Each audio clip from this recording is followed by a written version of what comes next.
अब यहाँ पर मनोज अरुण ने दो कहावतों का जिक्र किया, तो वो सवाल के रूप में पूछना जरूरी। अंधेरे में तीर लग गया और आंधे के हाथ बटेर लग गई और लगे उछलने।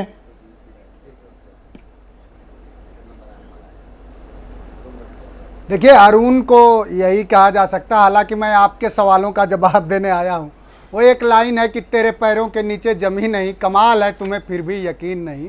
तो ऐसे लोगों को जिनकी पूरी पार्टी की जो हैसियत है और विचारधारा है कि एक बाप और दो बेटा, और शाम को झूठ बोलना, सुबह झूठ बोलना, और शाम को किस झूठ को कौन डिफेंड करेगा, सुबह इस पार्टी में, शाम उस पार्टी में, और फिर दोपहर किसी और पार्टी में। इनसे क्या कहना, इनसे तो एक बाप और बेटा की जब एक मिनट मनोज, एक बाप एक बेटा की पार्टी का जिक्र करते हैं तो समाजवादी पार्टी क्या है?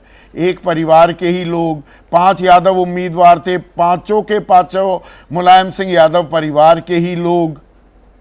राहुल गांधी, प्रियंका गांधी अब वायनाड से लड़ेंगी, वो रायबरेली से। तो ये परिवारवाद नहीं है क्या? दूसरों का परिवारवाद दिखता है, आपका तो कमाल का है। पूरा परिवारवाद का एक महल, एक रजवाड़ा खड़ा हुआ है।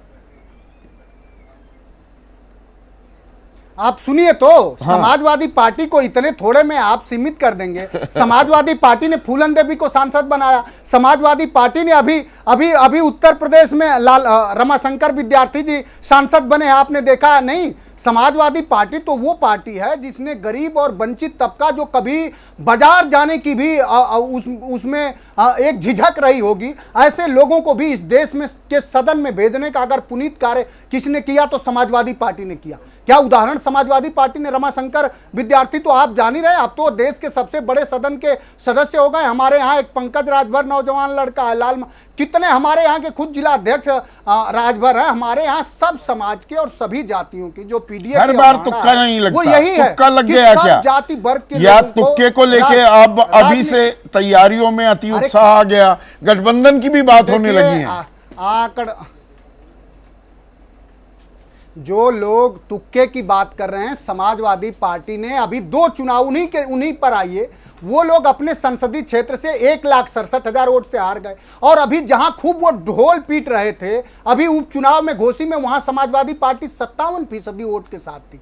तो कहीं अब उनको कोई पूछने वाला नहीं है, उनकी पूरी कलई खुल चुकी है। अब ऐसे इतना सीमित लोगों पर हमसे टिप्पणी ना कराइए। अब बात रही मोदी जी पर, जिस पर डिबेट हो रही है। मोदी जी की देखिए पूरी सियासत ये है कि मोदी जी की सियासत इस तरह आवाम पे एहसान करती है कि पहले आंखें छीन लेती है मोदी जी की सियासत, और फिर चश्मा दान करती है। किसान सम्मेलन हो रहा है बनारस में, और किसान, अगर एक सीमांत किसान भी है, आप तो जानते हैं, अगर सीमांत किसान का 2 हेक्टेयर भी अगर उसके पास जमीन है तो उसे कम से कम एक कृषि के सीजन में उसे 500 लीटर डीजल की जरूरत होती है, और 500 लीटर अगर डीजल की जरूरत होती है तो उसे 50,000 रुपए चाहिए होते हैं। मैं ये जानना चाहूंगा कि नरेंद्र मोदी जी जहां ये आज जा करके अपनी डफली पीट रहे थे तीसरे जीत का, हालांकि वो जीत अब 4,80,000 से बनारस और के लोगों ने उसको 1,50,000 52,000 पे कर दिया। आपने ठीक सवाल खड़ा किया, कार्डियोलॉजी विभाग का बनारस के क्या है? जिन लोगों ने सवाल किया, बनारस के उसी ट्रामा सेंटर में 500 करोड़ रुपए के घोटाला हो गए।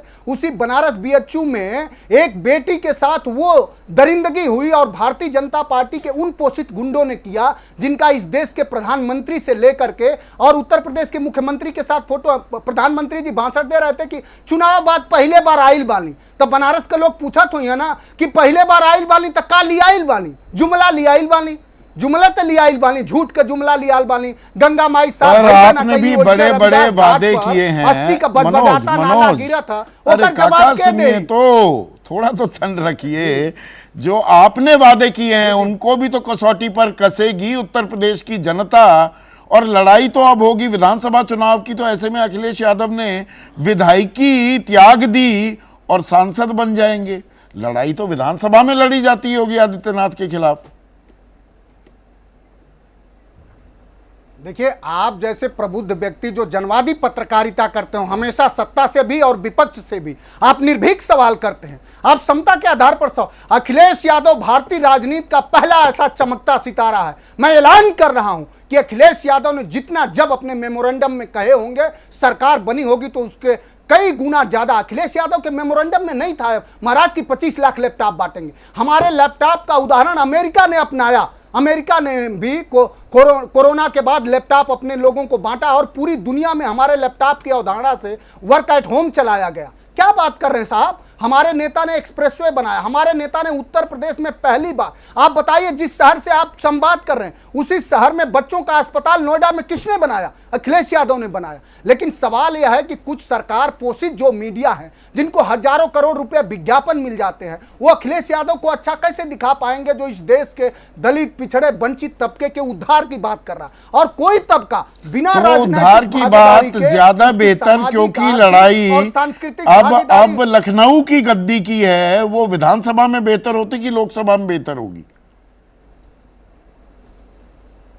आप ठीक सवाल कर रहे हैं। लोकसभा में इसलिए बेहतर होगी और विधानसभा में भी इसलिए कि विधानसभा में सबसे ज्यादा हमारे विधायक हैं। लोकसभा में इसलिए बेहतर करना चाह रहे हैं हम लोग कि वहां एक तरह का तानाशाही चला रहा है और तानाशाही तीसरी सबसे बड़ी पार्टी अब समाजवादी पार्टी, हमारे आदर्श पुरुष और हाँ जी हमारे आदर्श पुरुष डॉक्टर लोहिया कहते थे कि सड़कें सुनी नहीं होनी चाहिए और सदन आवारा होने से बचाने के लिए अखिलेश यादव जैसे मुखर और अखिलेश यादव जी जैसे जनवादी और अखिलेश यादव जी जैसे जननायक कि मोदी सरकार की लगाम अपने, और प्रमोद तिवारी जो कह रहे हैं मनोज कि गठबंधन कांग्रेस और समाजवादी पार्टी साइकिल और हाथ साथ साथ ही होने वाले हैं 27 में, मतलब ये तय है ना?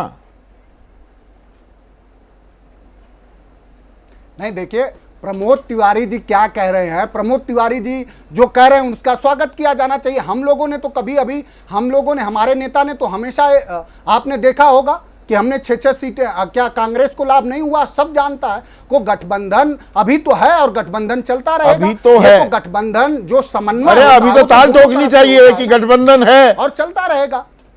थोड़ी झिझक क्यों है इसमें? कहने में झिझक क्यों है? चलता रहेगा आपको नहीं झिझक कहां कौन सी झिझक है? आपने हमारे अलायंस के साथियों से कोई किसी तरह का विषयांतर बयान अगर पाया हो तो बताइए। एक गठबंधन